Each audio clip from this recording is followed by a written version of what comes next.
Det er en testoptagelse til WordPress. Her har vi en hjemmeside, vi har et logo herude, så har vi forsiden, som vi er på nu, og der har vi et slideshow, der kører, og længere nede, der kunne der komme mere tekst, og der kunne komme billeder, og nederst har vi en footer her, med noget tekst, og noget tekst over i højre side. Når man så skifter og klikker på blog her, så får man de blogindlæg frem, som er lavet på hjemmesiden.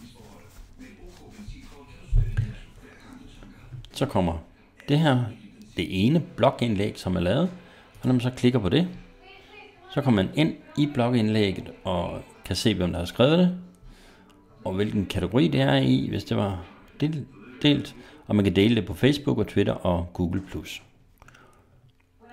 Og der er kommet en kommentar, og det kan man svare på, og man kan skrive et svar på selve indlægget også.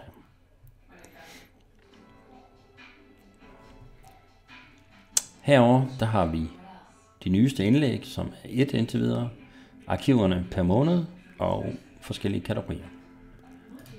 Blogtidslinjen, det er sådan en timeline her, hvor vi har år og måned, og vi har datoen, og så har vi de der blogindlæg, som man så kan klikke på.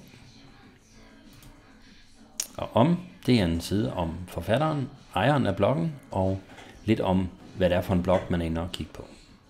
Og så er der søgefelt her.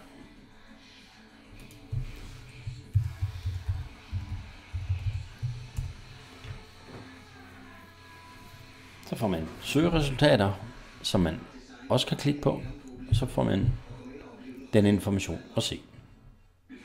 Det var testen her nu. Hej.